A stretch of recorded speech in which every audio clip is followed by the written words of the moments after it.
decir que es realmente una emoción estar acá y un honor en la inauguración de un centro que por la energía que se siente en este lugar hoy se nota que va a tener un gran futuro con el liderazgo de la doctora Celia del Palacio, a quien agradezco la invitación, y también quiero cumplimentar a todos los colegas de la Universidad Veracruzana, estudiantes y funcionarios a través, por medio de la persona del rector, doctor Raúl Arias, y decir que es realmente un placer estar acá y poder compartir algunas de mis ideas con ustedes hoy sobre un tema que parece ser un consenso, y a mí siempre me llama la atención los consensos cuando todos están de acuerdo sobre alguna cosa.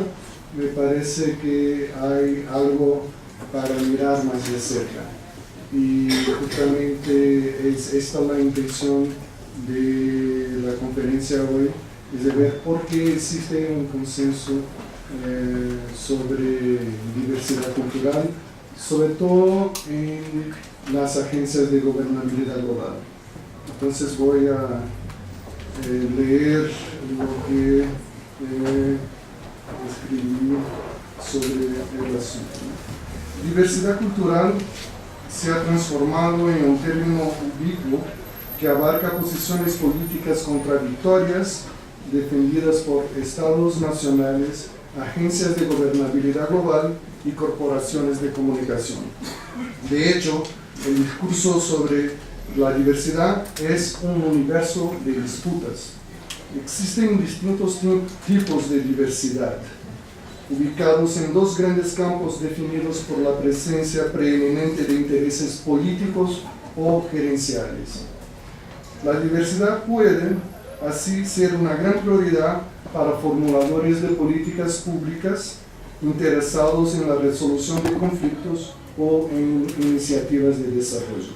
Entonces uno puede ver toda una discusión sobre diversidad cultural, diversidad étnica en el Banco Mundial, por ejemplo. También puede ser un objeto del gran interés de los activistas políticos interesados en las luchas por sobrevivencia de los pueblos nativos o en el fortalecimiento de la sociedad civil global.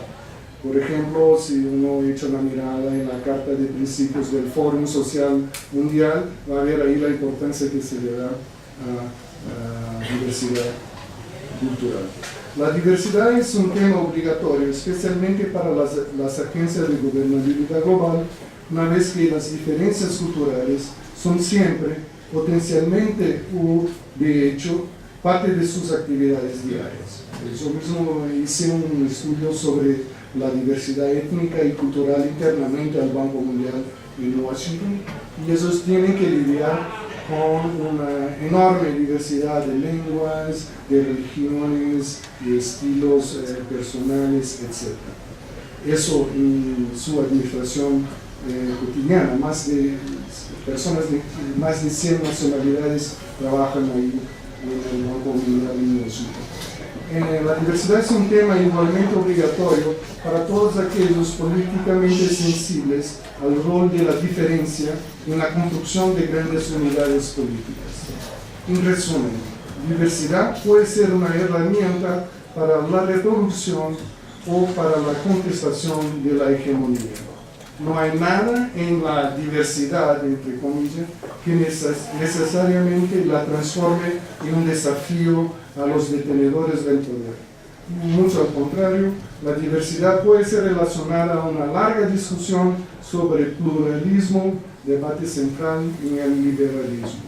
En este sentido, no sorprende que las cuestiones levantadas por diversidad, estoy tratando diversidad como una categoría, diversidad sea un tema principal del debate democrático, especialmente en las últimas décadas, los últimos 20 años, en las cuales el respeto por la diferencia se ha transformado en un gran foco de la agenda de la sociedad civil.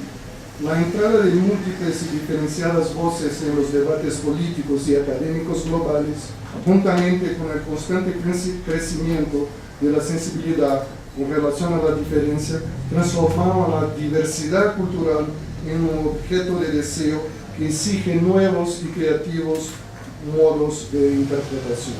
Walter Mignolo ha acuñado la expresión diversalidad para designar la diversidad como un proyecto universal que se contrapone al proyecto al universal abstracto ofrecido por perspectivas hegemónicas. Diversalidad, o sea, universalidad se transforma en diversalidad. Es un juego de palabras. Es comprendida como el abandono de las clásicas nociones de universalidad y ve en la diversidad el principio creativo central. Considerar la diversidad como un nuevo universal no es, sin embargo, suficiente. El problema persiste donde siempre estuvo, en la relación entre particulares y universales.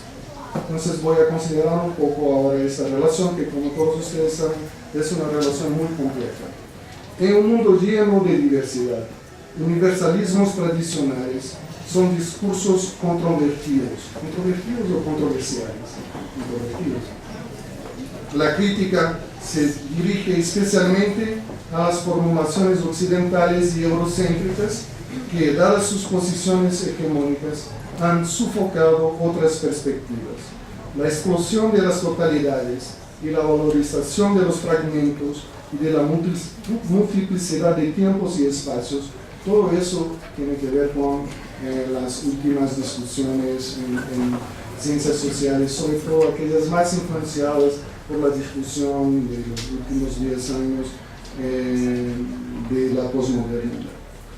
La explosión de las totalidades y la valorización de fragmentos y de la multiplicidad de tiempos y de espacios indican nuevas tensiones entre universalismos y particularismos. Cuando uno considera la diversidad cultural, lo hace trae inmediatamente para el primer plano cuestiones de universalismo y particularismo. La misma expresión diversidad cultural podría llevar a creer que nos encontramos en el campo del relativismo cultural. La transformación de la diversidad cultural en un discurso global, sin embargo, indica que la universalización de la diversidad es una posibilidad real. Entonces, estoy tratando de considerar la posibilidad que la diversidad se transforme en un nuevo universal. Es necesario dejar claro que no estoy muy interesado en discusiones abstractas sobre los universales, como las que se expresan en afirmaciones como el lenguaje es un atributo de la humanidad. Mi preocupación se encuentra en torno de las discusiones sobre cómo algunos particularismos, como nociones occidentales de derechos humanos, puede parecer muy raro mencionar derechos humanos en ese tipo de debates, pero lo que sí tenemos circulando como ideología política a nivel global es una noción occidental de derechos humanos. Si ustedes ven, por ejemplo, la Declaración Musulmana de Derechos Humanos es tan distinta de la Declaración de la ONU Universal de Derechos Humanos de la ONU, y es siempre interesante hacer una comparación. Entonces, estoy preocupado con estas nociones occidentales de derechos humanos, de desarrollo y valores universales excepcionales. Valores universales excepcionales son en realidad el núcleo duro de la definición de patrimonio mundial de la humanidad. Cuando uno va a definir lo que es, y acá en México hay muchos, es el país de las Américas que más tiene patrimonios mundiales de la humanidad. Cuando uno va a definir qué es algo que merece ser llamado de patrimonio mundial de la humanidad, el núcleo de la definición es valor universal excepcional, ¿no? Pero todo eso está muy marcado por concepciones occidentales de lo que es universal. Entonces, Estos son categorías occidentales que se han transformado o pretenden se transformar en universales. Estoy interesado, entonces mi discusión es mucho más sociológica que lógica. Estoy interesado en discursos globales que pretenden ser universales, pero que necesitan ser encuadrados en historias específicas de poder. Una vez que ellos reflejan capacidades desiguales de definir lo que es común o deseable para cada ser humano. La transformación de particulares en universales es un problema de orden sociológica e histórica más que un problema de orden lógica. El monopolio de lo que es universal es un medio de reproducción de élites globales. Como estamos hablando de la relación entre particularismo y universalismo, entonces voy a llegar más cerca de esta relación, sobre todo desde el punto de vista de los particularismos. Y digo que existen al menos 3 tipos de particularismos. Para una mejor comprensión del universo más amplio en que ubico mi razonamiento, subdividiré el particularismo en 3 categorías: particularismos locales, particularismos translocales y, por último, particularismos cosmopolitas que frecuentemente coexisten en una misma formación cultural. Entonces están los particularismos locales, los particularismos translocales y los particularismos cosmopolitas. Estos particularismos varían de acuerdo con, primero, las distintas maneras que el rol de la diferencia y de la igualdad es representado por actores sociales en la construcción de sus identidades. Segundo, los roles que diferencia y igualdad desarrollan en la construcción de grandes unidades políticas. Entonces, no son iguales en todas las partes de esos tipos de particularismos. En realidad, dadas las complejas relaciones que distintas colectividades de personas mantienen a lo largo del tiempo, al contrario de la creencia común, los particularismos son el producto de historias, de interconexiones e intercambios. O sea, no son necesariamente el resultado de la producción local, sino que están mucho más ubicados en una red de intercambios. Sin embargo, es común que los actores sociales crean que sus propias posiciones culturalmente construidas son genuinas, únicas y auténticas. Esta es una de las bases de los particularismos locales. Los particularismos locales son el conjunto de prácticas y discursos mantenidos por ciertas personas en una localidad, de tal manera que estas prácticas y discursos parecen ser social y espacialmente delimitados. En virtud de su fuerte apelo a la originalidad y a la autenticidad, los particularismos locales parecen ser idiosincráticos. Este tipo de particularismo es relevante especialmente cuando se asocia a la creencia de que se refiere a expresiones y modos de vida únicos a un cierto pueblo. Los particularismos, es una palabra difícil de decir, ¿no? Particularismos locales son la base en general del etnocentrismo que todos los antropólogos sabemos muy bien lo que significa. Así, los particularismos locales son inmediatamente relacionados a las diferencias y a las diversidades culturales.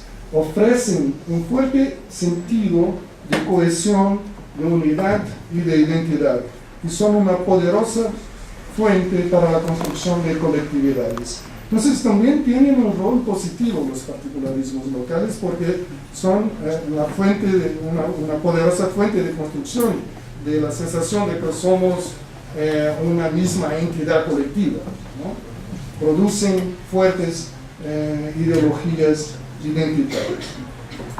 Las ideologías multiculturales de convivencia, principalmente aquellas que enfatizan límites y fronteras, desarrollan un rol importante en este universo. Los particularismos locales pueden diseminarse para otros lugares, y frecuentemente lo hacen. Eso es especialmente verdad, y ese es el gran problema sociológico, es cómo un particularismo local se traslada a otros lugares, ¿no? Eso es especialmente verdad en una era de globalización caracterizada por la existencia de diversos flujos desterritorializados de bienes, informaciones y personas. Sin embargo, no todos los particularismos fluyen con la misma intensidad y visibilidad. Eso me parece que todos nosotros lo sabemos. Es muy distinto en la manera como fluye un particularismo estadounidense o un particularismo de Ghana, ¿no?, en el sistema mundial. No es necesario comentar mucho sobre eso. Los particularismos locales se encuentran entre algunos de los más sólidos pilares del etnocentrismo, como había dicho antes, el ambivalente sistema ideacional que es simultáneamente responsable por representaciones positivas sobre los grupos de los cuales los actores sociales hacen parte y por representaciones negativas. O sea, el etnocentrismo tiene una doble función, ¿no? Una, digamos, positiva, que es generar esa sensación de hacer parte de una colectividad, y una negativa, que es pretender que nosotros somos siempre mejor que los otros. El etnocentrismo políticamente activo puede llevar a esencialismos y a fundamentalismos, como esa sensación de que nosotros somos mejor que los otros y lo transformamos en arma política, ¿no? Puede dar lugar a fundamentalismos políticos, lo cual es la negación de la posibilidad de diálogo en la política.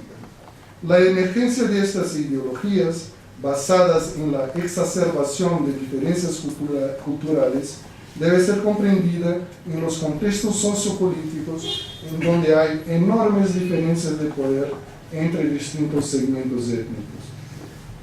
Americanización, entre comillas, es un tema relevante en los procesos globales y un índice de cómo un particularismo local puede pretenderse universal. Y hay varias cosas que son norteamericanas, estadounidenses, y que se pretenden universales. La universalización de los particularismos locales es el mejor escenario para ver cómo la definición sobre lo que es universal está sujeta a conflictos de interpretaciones, basados estos conflictos de interpretaciones en distintos poderes y en distintas posiciones de sujeto. Vale repetir, hay una lucha por el mantenimiento del monopolio sobre lo que es universal, ya que tal monopolio constituye como uno de los medios fundamentales para la reproducción simbólica de las élites globales. Una vez que se define lo que es universal, cuanto más un grupo o una persona se encuadran en esta definición, más globales ellos son.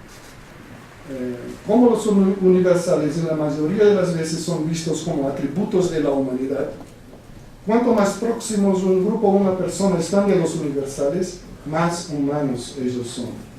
Idiosincrasias son adecuadas a la creación de estereotipos y a la discriminación.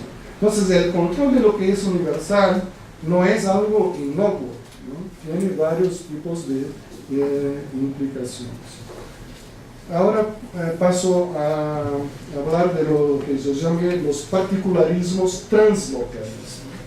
Claramente, estos particularismos admiten ser un producto de innúmeros intercambios y préstamos. Ellos se refieren abiertamente a las personas y culturas localizadas en múltiples situaciones geográficas. Hay varios tipos de experiencias que son así en el mundo hoy.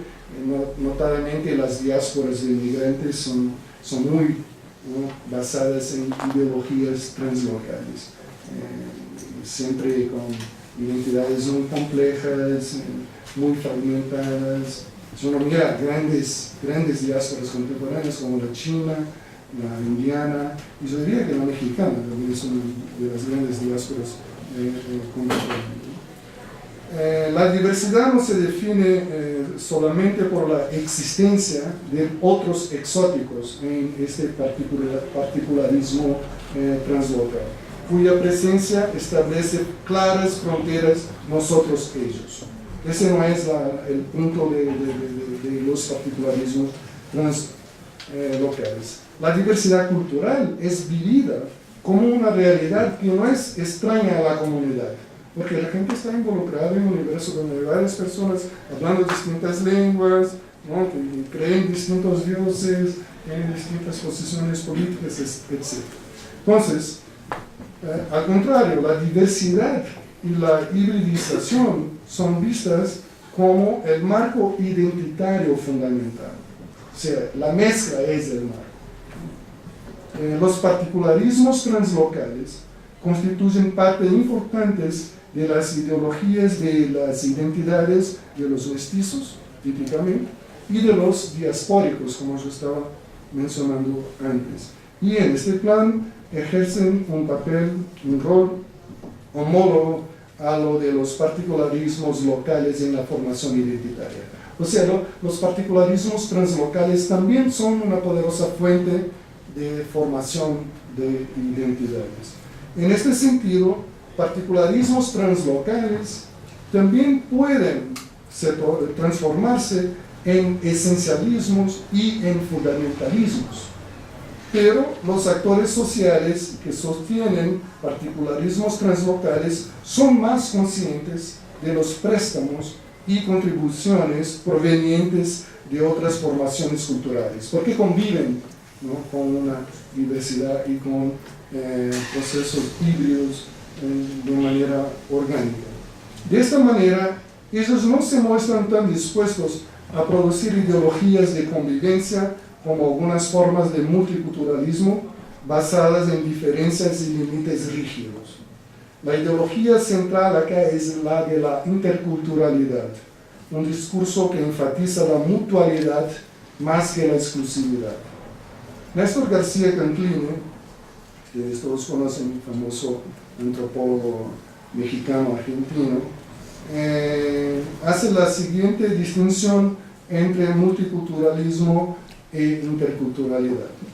Las concepciones multiculturales admiten la diversidad de culturas, enfatizan sus diferencias y proponen políticas relativistas de respeto que frecuentemente refuerzan la segregación. La interculturalidad, por otro lado, apunta para el confronto y el entrelazamiento, para lo que ocurre cuando grupos establecen relaciones e intercambios. Ambos los términos suponen dos modos de producción de lo social. La multiculturalidad supone la aceptación de lo que es heterogéneo. La interculturalidad implica que los diferentes son lo que son en relaciones de negociación, conflictos y préstamos recíprocos. Acá termina la cita de García Cancline. Los particularismos translocales tienden a proliferar como un resultado del aumento en la complejidad de los flujos de mercancías, personas e información, promocionado por la intensa compresión del tiempo y del espacio en el mundo globalizado contemporáneo. Entonces, cada vez más vamos a tener más particularismos translocales. Tales flujos disyuntivos generan identidades multifacetadas y una abundancia de híbridos y ambigüedades. La consideración exacerbada del hibridismo puede generar pretensiones de transformarlo en un nuevo universal. El hibridismo entonces se transformaría en el nuevo universal, en un mundo totalmente mestizo, ¿no?, con tantos intercambios, tantos cruces, que seríamos todos híbridos.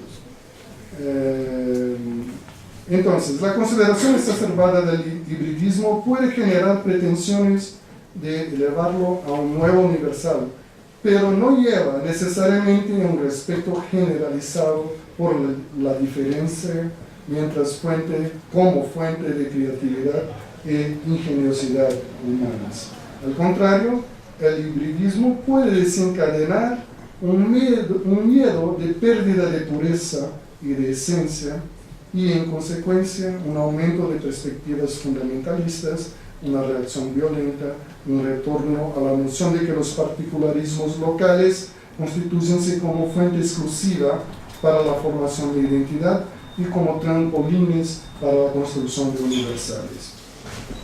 Ahora hablo de los particularismos cosmopolitas que ustedes van a ver, son los que me parecen más interesantes, que también son particularismos, ¿no? Los particularismos cosmopolitas, porque hay varias maneras de ser cosmopolita en el mundo, ¿no?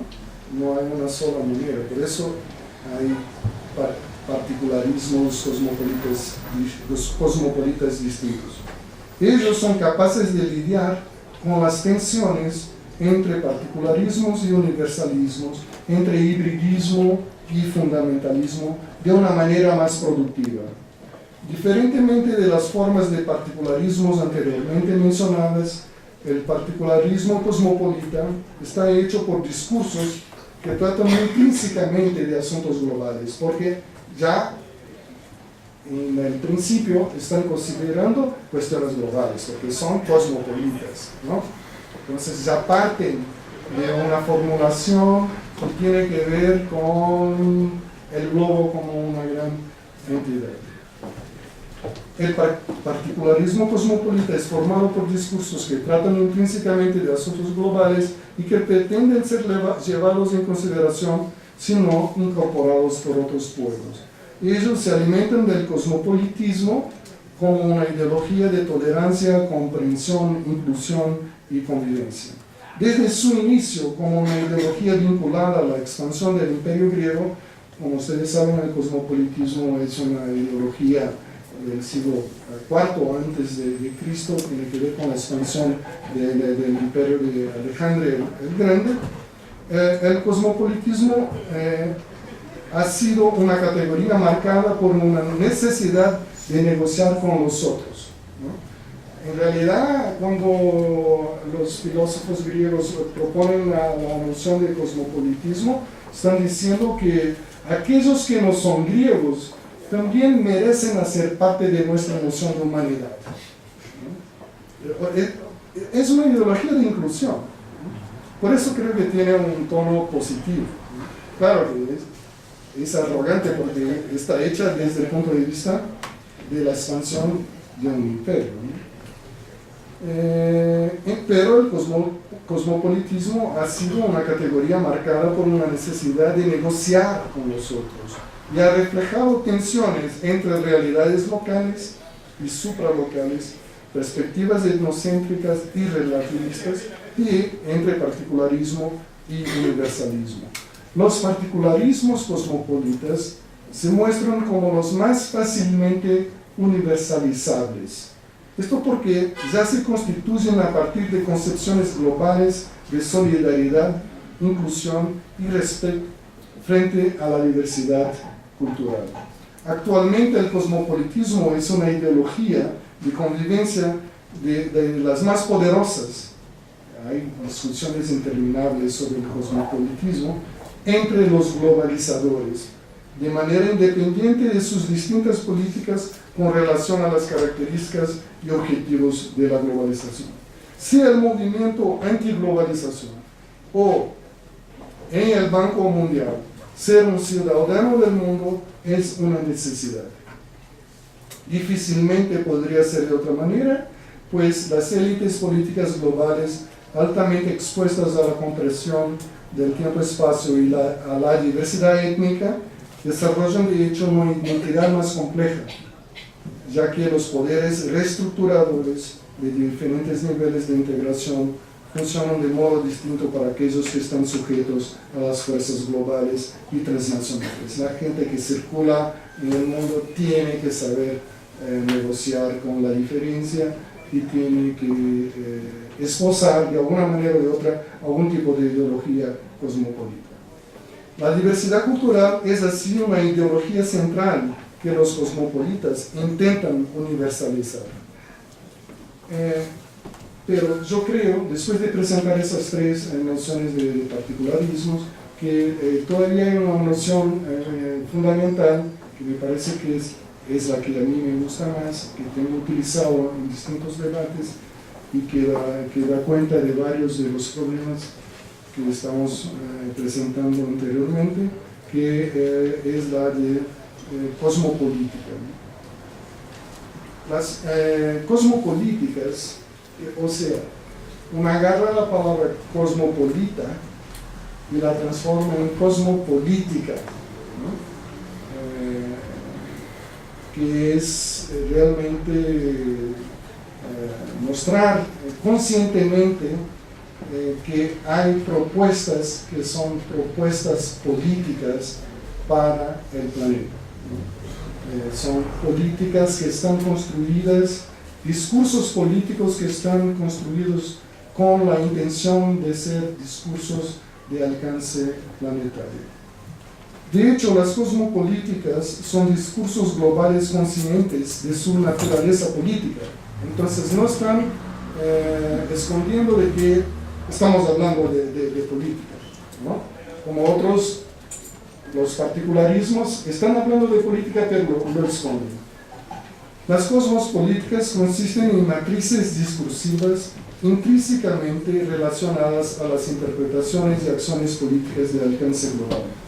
Es por este motivo que agencias de gobernabilidad global pueden ser consideradas centros de producción de cosmopolíticas. Entonces, si uno se fija, el Banco Mundial es como un amigo ambientalista norteamericano decía, la meca del desarrollo global, ¿no? Es un centro de producción de cosmopolíticas del desarrollo, ¿no? Desde el final de la Segunda Guerra Mundial.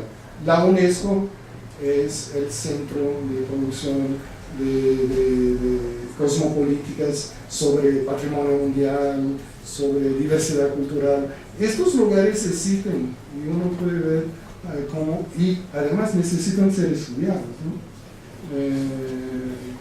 Uno puede ver cómo se producen estas cosmopolíticas ahí en estos lugares.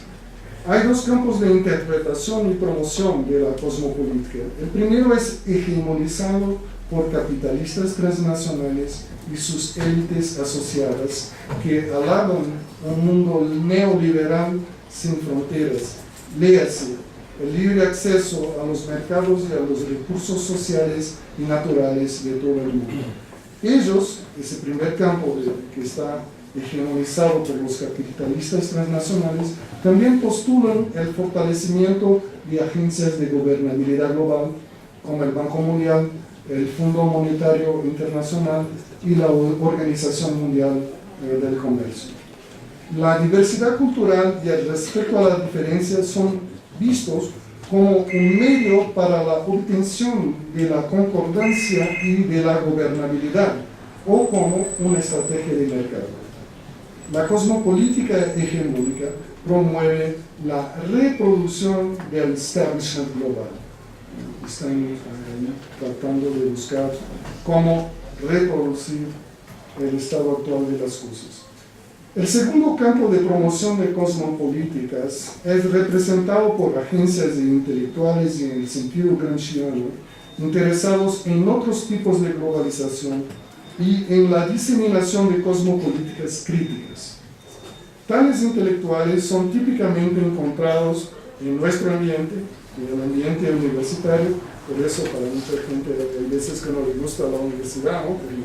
Tenemos, no necesariamente pensamos de la misma manera que piensan determinados tipos de élites. Entonces, tales intelectuales son típicamente encontrados en el ambiente universitario, en organizaciones no gubernamentales y en movimientos sociales. Ellos defienden y promocionan la difusión de visiones de heterogeneidad, heteroglosia, diversidad cultural y de fortalecimiento de los actores locales. Ellos postulan la necesidad de una sociedad civil global que regule el poder de las élites hegemónicas transnacionales y desterritorializadas. Las articulaciones internas a esta segunda tendencia son la base de las cosmopolíticas contrahegemónicas de los activistas transnacionales. Ambos los campos, de distintas maneras, se alimentan de discursos globales, tales como desarrollo, republicanismo, liberalismo, socialismo, ambientalismo y la defensa de los derechos humanos. También son fortalecidos por los nuevos cuadros mentales de las actividades políticas y culturales engendradas por las tecnologías de comunicación del final del siglo XX.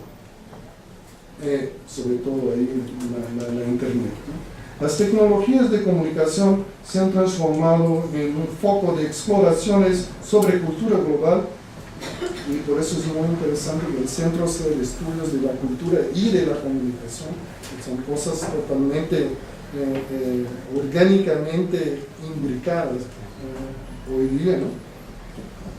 Las tecnologías de comunicación se han transformado en un foco de exploraciones sobre cultura global y también sobre la emergencia de nuevas y flexibles identidades, interacciones electrónicas y espacios públicos, hibridismo cultural y comunidades políticas cosmopolitas. La noción de cosmopolítica se muestra útil en el debate sobre las posibilidades de articulación supra y transnacionales en la era actual, caracterizada por una intensa creación de redes de actores globales. Diferentemente de la noción de universal, cosmopolítica no esconde su naturaleza política, como yo dije antes, y la necesidad de formar composiciones políticas más amplias. Articulación, entonces, se torna una palabra clave una vez que la eficacia de la cosmopolítica y el nivel transnacional depende de su diseminación en redes. Todo eso es muy abstracto, pero difícil de decirlo de otra manera. A esto súmase el hecho de que la noción de cosmopolítica también implica el reconocimiento de que no hay ninguna cosmopolítica capaz de dar cuenta de la complejidad y diversidad de todos los contenidos de los discursos y culturas globales. Lo que quiero decir es que en realidad es imposible tener una cosmopolítica que sea buena para explicar todo o para proponer salidas y soluciones en todo el mundo. Lo que realmente hace la política a nivel internacional e internacional algo mucho más complejo. Realmente sería una contradicción con la mera idea de cosmopolítica creer que puede haber solo un contenido para todos los asuntos localizados, esa idea de lo global y lo local hundidos en una sola cosa. Por definición, solo puede haber cosmopolíticas híbridas y plurales que son el producto de diferentes campos de poder. Las cosmopolíticas creadas por los agentes hegemónicos tienden a ser encuadradas en discursos que difícilmente disfrazan su pretensa superioridad ontológica de cara a otros discursos. En el mundo globalizado es creciente la percepción de que la definición de los universalismos está sujeta a distintas fuerzas y contradicciones. Vean, por ejemplo, lo que pasa con relación al mundo musulmán, es siempre, ¿no?, una especie de límite ahí de las propuestas de globalización y de universalización que salen del occidente. Tal percepción desarrollóse aún más de cara a los usos pragmáticos de universalismos, como derechos humanos. Derechos humanos se pretende universal, pero nosotros sabemos que en muchos países del mundo derechos humanos son identificados con la política norteamericana, con la política de Estados Unidos, en China, en Irán, en algunos países del Oriente Medio, ¿no? El repertorio por detrás de la política de derechos humanos supuestamente universal es visto como más bien una especie de fetiche norteamericano en la política internacional. En las arenas políticas globales constituidas por un conjunto de actores y agencias representantes del Estado Nacional, formas de establecer consensos y objetivos comunes deben evitar las trampas inherentes a la tensión universalismo o particularismo. La idea de un universal tiende a obliterar las diferencias, las variaciones de poder y las luchas que marcan los procesos que conducen a la definición de un interés común. Además, la idea de un universal supone que consensos están basados en un tipo único de comprensión y de substrato cultural comunes que informan lo que sea la buena vida. Y hay muchas concepciones de buena vida en el mundo, no es solamente la buena vida. Digo de Estados Unidos porque es obvio que hoy es lo que en general circula incluso por los medios de comunicación, por el cine, etc. E incluso adentro de nuestras universidades también, ¿no? Muchas veces reproducimos estas visiones del mundo. Los universales frecuentemente son presentados como entidades trascendentes, eternas y naturalizadas que se ubican más allá de la cultura, de la sociedad y del poder. Esos tienden a transformarse en un fetiche, tanto en las manos de los que creen como en las manos de los que no creen en ellos. Los universalismos, por lo tanto, esconden más de lo que revelan. Es por esto que defiendo la adecuación de la noción de cosmopolítica para acciones políticas globales. Ella se inicia con la asunción de que la política es practicada siempre en un campo de acción donde hay una gran variedad de posiciones culturales y políticas. Criticar u oponerse a cosmopolíticas hacen parte de las reglas democráticas en el escenario global. Criticar u oponerse a un universal o estar ubicado fuera de su radio de influencia equivale a emitir un certificado de falta de comprensión, de respeto por un valor civilizador fundamental o de fe ciega en particular que representa intereses de una minoría en ruta de colisión contra el destino de la humanidad y sus mejores cualidades. O sea, estar en contra de una cosmopolítica no tiene consecuencias tan fuertes como estar en contra de un universal. Universales y cosmopolíticas disputan por legitimidad en un campo atravesado por lo que yo llamo de discursos fraternos globales, y no voy a tener tiempo de hablar más detalladamente sobre estos discursos fraternos globales. Este es un campo complejo compuesto por iglesias, diplomáticos, agencias de gobernabilidad global y de cooperación internacional, fundaciones y ONGs, políticos y académicos. Nosotros hacemos parte del problema. Estos discursos tienen siempre un impacto positivo, estos discursos fraternos globales. No, la historia está rellena de ejemplos que muestran la violencia y la opresión en nombre de la religión, de la libertad y de la democracia. Uno de los problemas son los medios de que se valen poderosas agencias para diseminar e implementar los discursos fraternos globales. En un mundo donde distintas cosmopolíticas compiten entre ellas, diversidad cultural se ha transformado en algo altamente valorado en la economía simbólica global de los discursos fraternos. Eso es lo que estoy diciendo, que diversidad cultural hoy es uno de los discursos fraternos globales. Es muy difícil ser contra diversidad cultural. Hoy, ¿quién va a agarrar un micrófono y decir, nosotros somos contra la diversidad cultural? Entonces, persona, ¿no? Reaccionaria, retrógrada, conservadora, un montón de adjetivos negativos.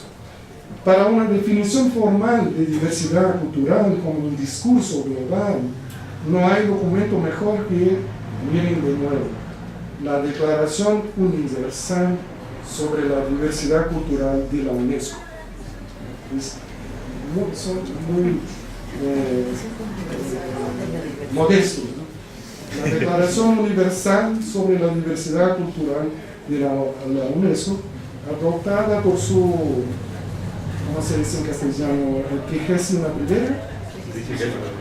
31ª sesión de la Conferencia General en París en el 2 de noviembre de 2001. Es el ejemplo de una proposición de una agencia que ve la globalización. A nosotros nos gusta la UNESCO, ¿no? Es nuestra aliada, tipo de gente que nos gusta. Claro, que hay problemas también. Es el ejemplo de una proposición de una agencia que ve la globalización como una oportunidad de estimular la cooperación y la promoción de la paz. Entonces tienen una visión positiva de la globalización.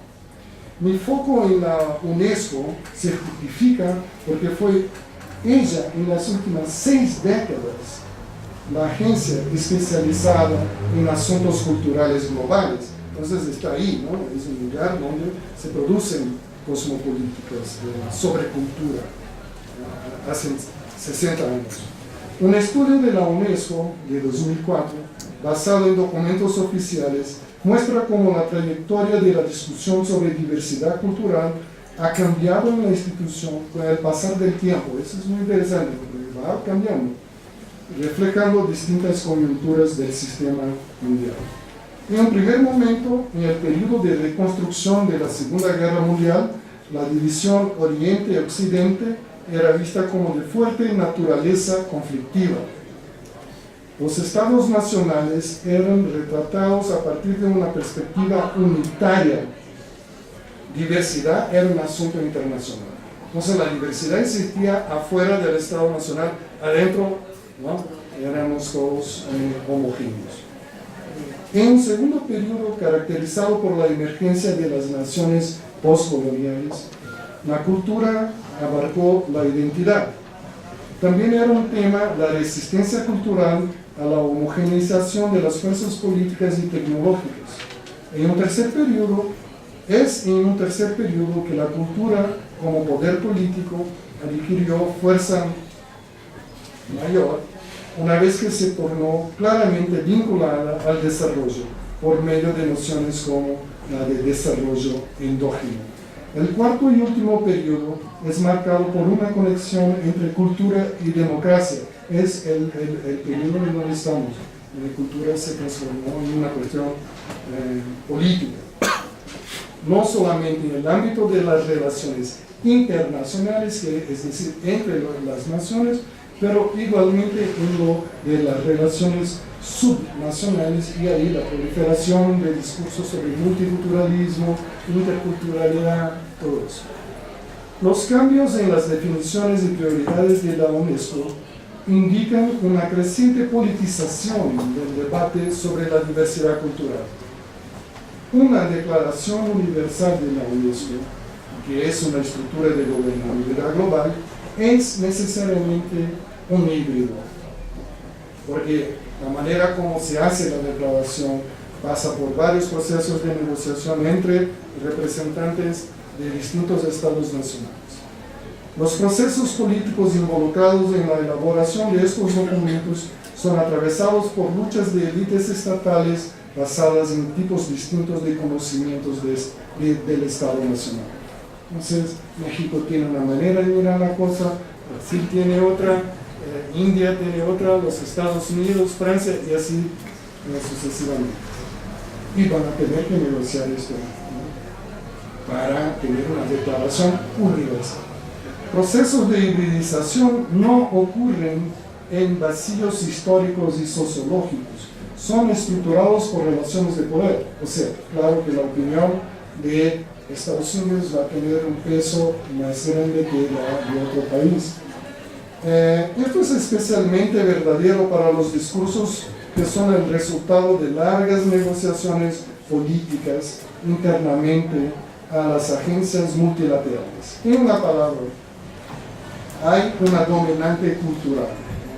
Esto no está hecho en el vacío, y la dominante cultural en general es la percepción occidental de lo que es la buena vida. Lo que los pueblos del planeta entero hibridizan son visiones del mundo occidental. Algunas de las palabras y expresiones centrales de la declaración son patrimonio común, singularidad, pluralidad, cambio, innovación, creatividad, interacción armónica, inclusión, desarrollo, participación, paz, derechos humanos, respeto, libertad, diálogo, cooperación, solidaridad, parcialidad. Son todos términos positivos. El universo semántico y programático donde esta abarcativa agenda está ubicada resona formulaciones ideológicas y utópicas. Estas son componentes especialmente relevantes de los discursos fraternos globales. No hay discursos fraternos globales sin un casamiento fuerte entre ideología y utopía. Pero más importante aún son las utopías que las ideologías. Las utopías son acá comprendidas de acuerdo con la visión de Paul Ricoeur. Las utopías, porque en general todas las veces que uno habla sobre utopía, la gente cree que estamos hablando de un mundo que no existe, ¿no? Del utopus, el no lugar, pero me gusta más ese tipo de posición que voy a leer para ustedes ahora. Las utopías son la lucha en el presente sobre el significado del futuro. Entonces no son inocuos, ¿no? Porque si nosotros no tenemos nuestras propias utopías, vamos a estar viviendo las utopías de los otros. Entonces, no es que el futuro, como el rector mencionado en su discurso inicial, en muchos aspectos es más importante que el pasado, ¿no? Tales formulaciones utópicas no son nunca inocuas, ya que las maneras como los actores sociales interpretan el futuro son de grande consecuencia para la acción social. Ideologías y utopías están íntimamente relacionadas con el ejercicio del poder. La cuestión es, por lo tanto, cómo una determinada utopía adquiere grande visibilidad y legitimidad. La respuesta no es nada sencilla, requiere atención a la eficacia del discurso y a las relaciones entre discurso y poder. El análisis de tres importantes discursos globales fraternos, cosa que no voy a hacer ahora porque no les quiero matar de cansancio, derechos humanos, desarrollo y del patrimonio mundial de la UNESCO, me llevó a concluir que ellos son particularismos occidentales que pretenden ser universales. Estos discursos no son inocuos. Ellos o algunos de sus fragmentos poseen una fuerza ilocucionaria y ejercen impacto sobre el mundo.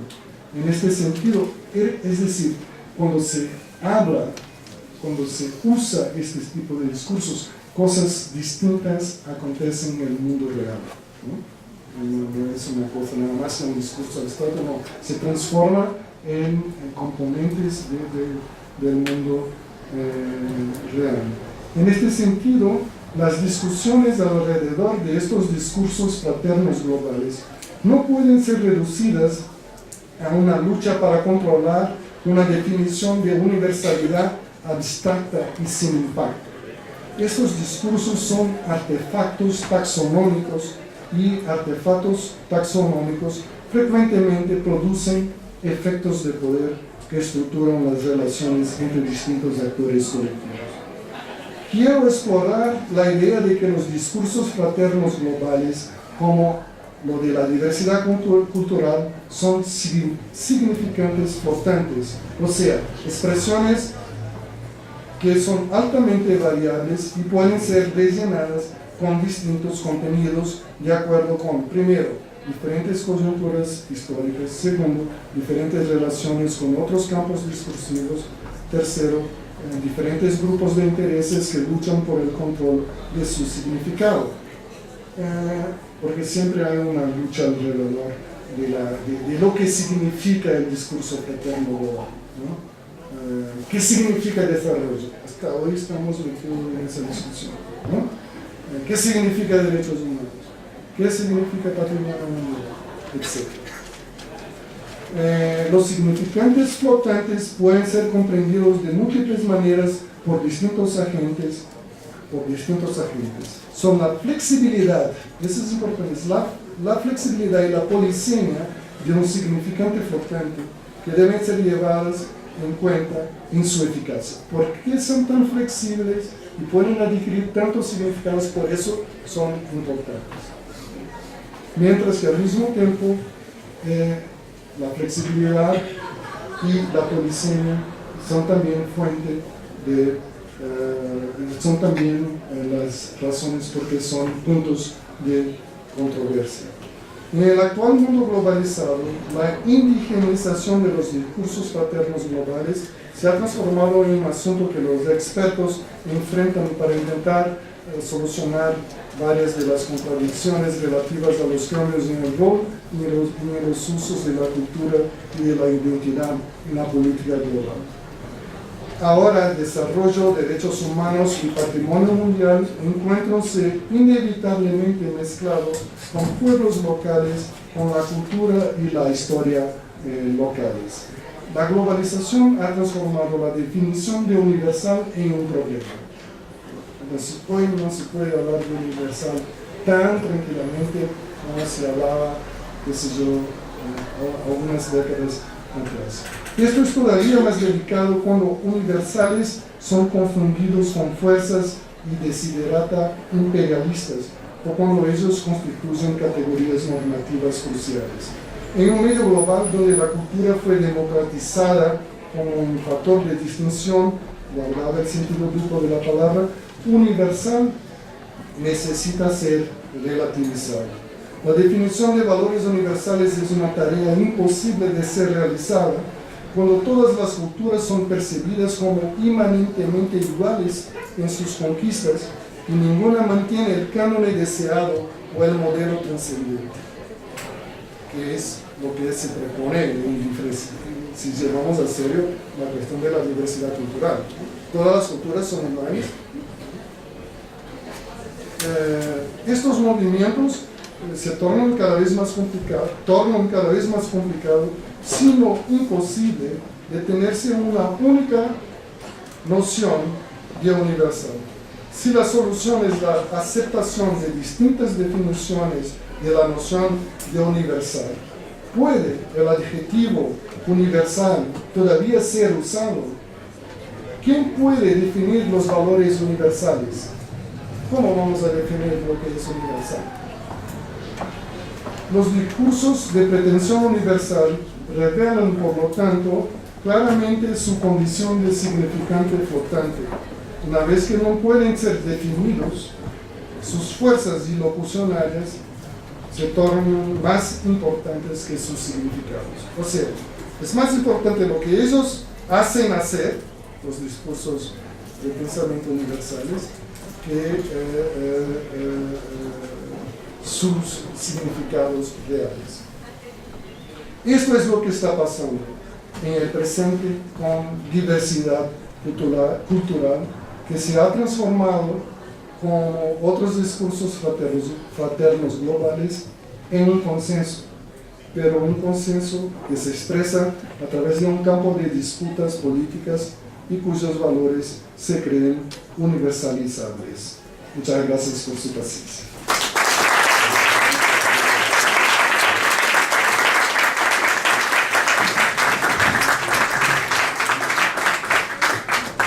Decir que es realmente una emoción estar acá y un honor en la inauguración de un centro que por la energía que se siente en este lugar hoy se nota que va a tener un gran futuro con el liderazgo de la doctora Celia del Palacio, a quien agradezco la invitación, y también quiero cumplimentar a todos los colegas de la Universidad Veracruzana, estudiantes y funcionarios a través por medio de la persona del rector, doctor Raúl Arias, y decir que es realmente un placer estar acá y poder compartir algunas de mis ideas con ustedes hoy sobre un tema que parece ser un consenso, y a mí siempre me llama la atención los consensos cuando todos están de acuerdo sobre alguna cosa. Me parece que hay algo para mirar más de cerca, y justamente es esta la intención de la conferencia hoy, es de ver por qué existe un consenso sobre diversidad cultural, sobre todo en las agencias de gobernabilidad global. Entonces voy a leer lo que escribí sobre el asunto. Diversidad cultural se ha transformado en un término ubicuo que abarca posiciones políticas contradictorias defendidas por estados nacionales, agencias de gobernabilidad global y corporaciones de comunicación. De hecho, el discurso sobre la diversidad es un universo de disputas. Existen distintos tipos de diversidad, ubicados en dos grandes campos definidos por la presencia preeminente de intereses políticos o gerenciales.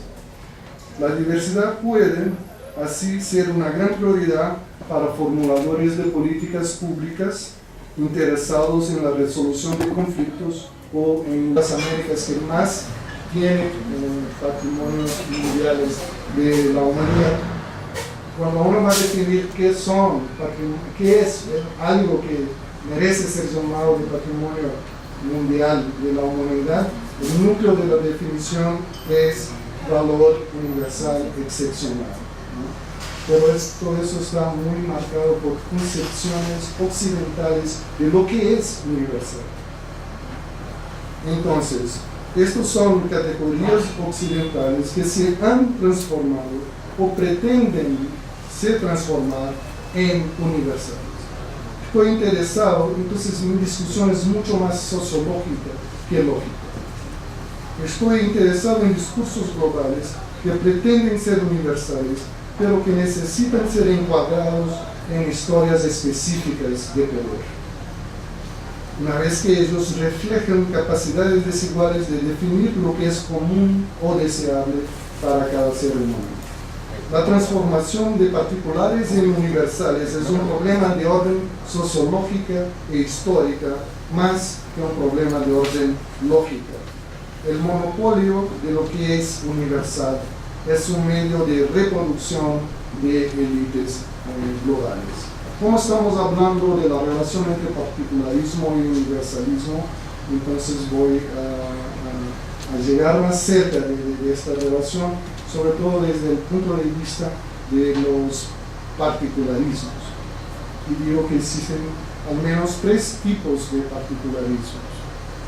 Para una mejor comprensión del universo más amplio en que ubico mi razonamiento, subdividiré el particularismo en 3 categorías: particularismos locales, particularismos translocales y, por último, particularismos cosmopolitas que frecuentemente coexisten en una misma formación cultural.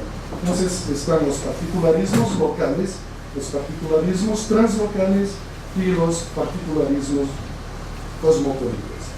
Estos particularismos varían de acuerdo con iniciativas de desarrollo. Entonces uno puede ver toda una discusión sobre diversidad cultural, diversidad étnica en el Banco Mundial, por ejemplo. También puede ser un objeto del gran interés de los activistas políticos interesados en las luchas por sobrevivencia de los pueblos nativos o en el fortalecimiento de la sociedad civil global. Por ejemplo, si uno echa una mirada en la Carta de Principios del Fórum Social Mundial, va a ver ahí la importancia que se le da a diversidad cultural. La diversidad es un tema obligatorio, especialmente para las agencias de gobernabilidad global, una vez que las diferencias culturales son siempre, potencialmente o de hecho, parte de sus actividades diarias. Yo mismo hice un estudio sobre la diversidad étnica y cultural internamente al Banco Mundial en Washington, y ellos tienen que lidiar con una enorme diversidad de lenguas, de religiones, de estilos personales, etc. Eso en su administración cotidiana, más de 100 nacionalidades trabajan ahí en el Banco Mundial en Washington. La diversidad es un tema igualmente obligatorio para todos aquellos políticamente sensibles al rol de la diferencia en la construcción de grandes unidades políticas. En resumen, diversidad puede ser una herramienta para la reproducción o para la contestación de la hegemonía. No hay nada en la diversidad, entre comillas, que necesariamente la transforme en un desafío a los detenedores del poder. Mucho al contrario, la diversidad puede ser relacionada a una larga discusión sobre pluralismo, debate central en el liberalismo.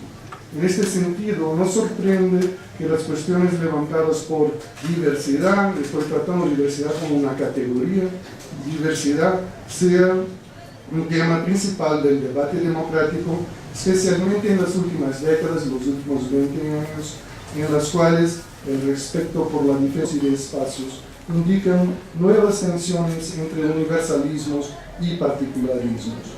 Cuando uno considera la diversidad cultural, lo hace trae inmediatamente para el primer plano cuestiones de universalismo y particularismo. La misma expresión diversidad cultural podría llevar a creer que nos encontramos en el campo del relativismo cultural. La transformación de la diversidad cultural en un discurso global, sin embargo, indica que la universalización de la diversidad es una posibilidad real. Entonces, estoy tratando de considerar la posibilidad que la diversidad se transforme en un nuevo universal. Es necesario dejar claro que no estoy muy interesado en discusiones abstractas sobre los universales, como las que se expresan en afirmaciones como el lenguaje es un atributo de la humanidad. Mi preocupación se encuentra en torno de las discusiones sobre de cómo algunos particularismos, como nociones occidentales de derechos humanos, puede parecer muy raro mencionar derechos humanos en ese tipo de debates, pero lo que sí tenemos circulando como ideología política a nivel global es una noción occidental de derechos humanos. Si ustedes ven, por ejemplo, la Declaración Musulmana de Derechos Humanos está distinta de la Declaración de la ONU Universal de Derechos Humanos de la ONU, y es siempre interesante hacer una comparación. Entonces, estoy preocupado con estas nociones occidentales de derechos humanos, de desarrollo y valores universales excepcionales. Valores universales excepcionales son en realidad el núcleo duro de la definición de patrimonio mundial de la humanidad. Cuando uno va a definir lo que es, y acá en México hay muchos, es el país de herencia, se ha transformado en un gran foco de la agenda de la sociedad civil. La entrada de múltiples y diferenciadas voces en los debates políticos y académicos globales, juntamente con el constante crecimiento de la sensibilidad en relación a la diferencia, transformaron a la diversidad cultural en un objeto de deseo que exige nuevos y creativos modos de interpretación.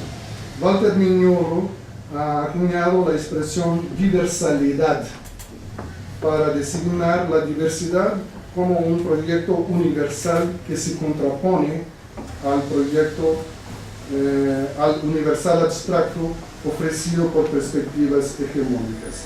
Diversalidad, o sea, universalidad se transforma en diversalidad. Es un juego de palabras.